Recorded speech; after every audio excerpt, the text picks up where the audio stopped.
It's amazing how long a lie can last when everyone goes along with it. From the outside, the Brown family always presented themselves as one giant loving family together, under faith led by love and directed by a father who said he had everything under control. But if you've seen closely, really seen, you'll understand that behind those carefully constructed smiles and posed family campfires, something far darker was fermenting. It wasn't merely cracks in foundation. The entire house was constructed on unstable ground. And now, years down the line, we're finally witnessing it all come crashing down in real time. Hi guys, I'm Aariaa, and welcome back to TLC Next Reveal. If you've ever glanced at the screen and exclaimed, "There's no way this is real," you're not alone. Today, we're tearing down the illusion that held this family intact, or at least made it appear so. Make sure to hit that subscribe button, drop a comment with your thoughts, and buckle in. This one's going to sting. At the center of it all is Kody, the self-declared patriarch, the man who talked big about fairness and unity while quietly unraveling his own family from the inside out. And just behind him, not far from the spotlight, was Robyn, soft-spoken, tearful, constantly misunderstood, or so she'd have us believe. But what the show didn't always scream out loud, the footage whispered. Control wasn't just happening in the open, it was strategically layered behind emotional manipulation, purposeful silence, and delicate egos. The reality is, though, the family appeared to revolve around Kody. The gravity drawing them all in the same direction was Robyn, and Kody, he wasn't in charge. He was grasping, desperate to be strong, desperate to be loved, desperate not to be abandoned. And in that desperation, he gave up control one quiet moment at a time, until she was the one calling every shot. The other wives witnessed it. The children experienced it. And now we're all seeing the price of that slow-motion downfall. KodyBrown has always spoken like a man with a plan. From the very first seasons, he emphatically stated himself to be the head of the family, the spiritual leader, the guide, the protector. He enjoyed using words such as unity and teamwork, stating that it was his responsibility to keep the family running as one. But when you look beyond the speeches and into his actual conduct, that leadership was more show than principle. Kody didn't lead.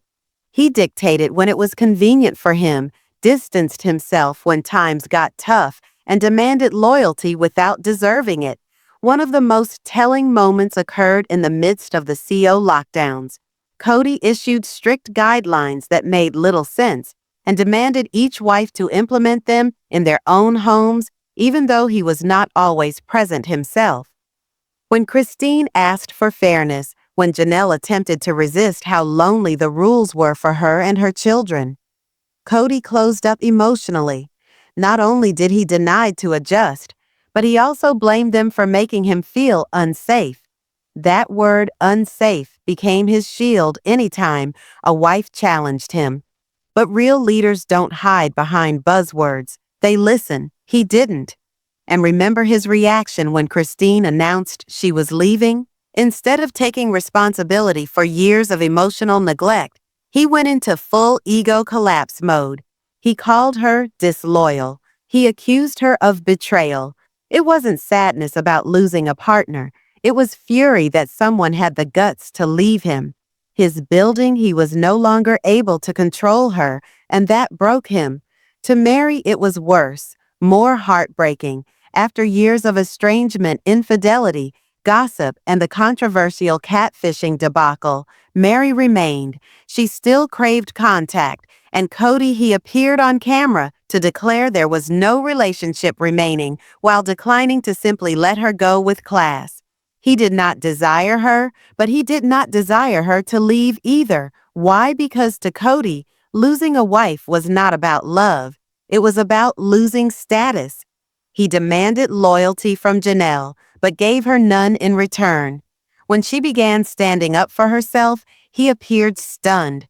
like her independence was some kind of personal attack. This isn't how a real leader behaves. It's how someone afraid of losing control behaves when the people around them begin waking up. The truth is, Kody's ego was the only thing being guarded in that. His leadership was never about leading a family.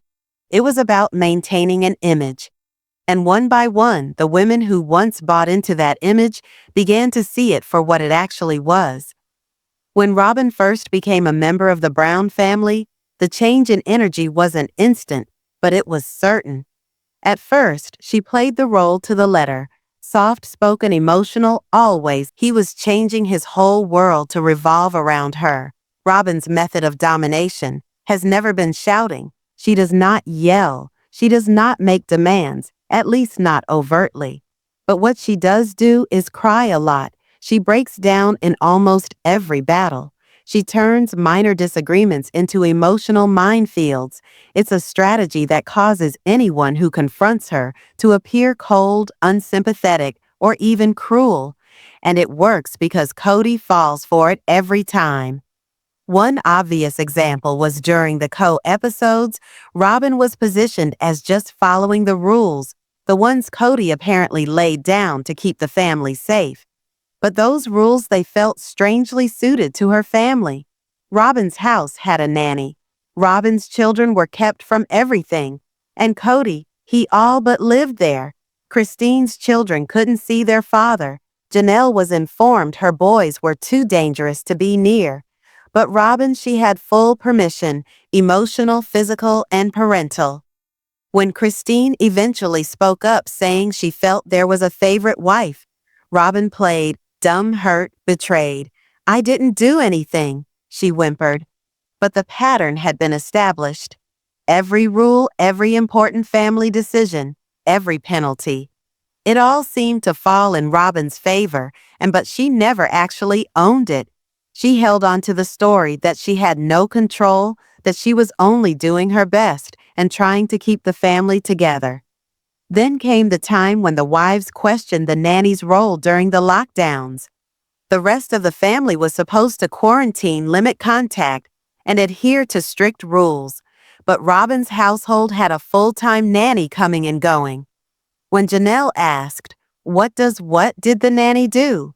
It hit a chord, not because the question was disrespectful, but because it reflected the hypocrisy. Robyn's face collapsed into another timely emotional moment, and Kody jumped straight in to defend her once more. Even the children weren't exempt from this disparity. Saul was continually depicted in headphones, protected from adult discussions, while the rest of the family's children were supposed to adjust and overhear Aariaa. The youngest ran rampant without restraint, not due to freedom, but due to indulgence. And when things became uncomfortable, Robyn's fallback position was always the same: victimhood, misunderstood. "I just want us to be a family." But the thing is, Robyn wasn't just trying to fit in. She was subtly reorganizing the whole dynamic, and Kody allowed her. He transferred power, one compromise at a time. Believing protecting Robyn meant protecting the family. What he failed to see, or would not see, was that the rest of the wives were gradually being driven out. Robyn was not another wife. She was the only one who counted. And somehow, she continued to convince everyone, including Kody, that she had nothing to do with it. If you ever want to know what's really going on in a family, watch the kids. They see everything, even when they can't put words to it. And in the Brown family, the children have always been silent witnesses to the increasing dysfunction. Behind the scenes of Kody and Robyn's immaculately polished persona, there's a whole generation of children attempting to make sense of unjustified rules, absent parents, and perpetually changing expectations. And what's worse, it's all captured on camera. Let's discuss the manner in which Kody and Robyn raised their children versus the way the other wives did. Janelle, Christine, even Mary. They parented children in disorder, yes, but with structure. They lacked ideal systems, but had expectations, habits, and most importantly, boundaries. Christine was essentially the family's primary caregiver for years. She was the one who packed lunches, teaching manners, assisting with homework. While Kody floated between houses, Janelle brought tough, independent children who spoke their minds, because that was what she Silsila taught. Even Mary, for all her difficulties, encouraged her child to seek education, travel, and self-expression. Now compare that to Robyn, her parenting style suffocating, overprotective, nervous, but strangely hands-off when it actually counts. Saul ambling around with headsets on while important adult discussions are occurring. Not because he wants to hear music, but because Robyn appears obsessed with protecting him from any pain. There's even a moment where the cord from the headphones is literally running into her pocket. That's not parenting. That's control masquerading as protection. And then there's the now famous axe moment. Saul, perhaps 6 or 7 years old, is in the woods with a full-sized axe, swinging wildly, while Kody, hardly looking, persuades the camera. It's appalling. The same parents who fretted like the world was coming to an end when Christine allowed her kids to take a car ride during are now allowing their own son to play lumberjack with no actual supervision. The hypocrisy couldn't clearer. Then there's Aariaa, sweet, wild, and completely without boundaries. In one scene, she's yelling at other girls about boyfriends like she's on the audition for a soap opera. In another, she's off rambling around covered in paint while the rest of the family is working on a group project. Robyn's reaction, "Okay, you're done." This sort of balance does harm. When some children are raised with freedom and emotional availability, and others are forced to deal with distance, favoritism, and rigid expectations, it creates division that lasts years. Robyn's kids have been shielded, sometimes overly, while Christine and Janelle's children have had to grow up quickly, often taking care of themselves when Kody wasn't home. And what makes everything worse is that Robyn and Kody behave like this is the gold standard, like the other wives were somehow negligent or irresponsible. But everybody who's seen this show long enough knows the children from the other houses have demonstrated more maturity, more grace, and higher emotional intelligence than we've ever witnessed from within Robyn's home. The dysfunction is not merely about uncomfortable family meals or competing rules. It's about what occurs when children are made to play along in a game they never agreed to, where some are elevated, others are overlooked, and none of them get the parenting they deserve. You ever see something that's meant to feel heartwarming, and all you can feel is secondhand embarrassment? That's the way these so-called family outings have begun to seem in the Brown world, particularly those Coyote Pass excursions. Kody so desperately wants us to think this is all one large cohesive family, that what we're seeing is a group of cheerful parents and children playing together in nature. But the reality, it's staged, it's forced, and everyone, particularly the children, look like they'd rather be anywhere else. The Coyote Pass outing was supposed to be a bonding experience. Kody swinging an axe, marshmallows over the fire, the kids digging in dirt. Sounds wholesome on paper, but the atmosphere, it's empty.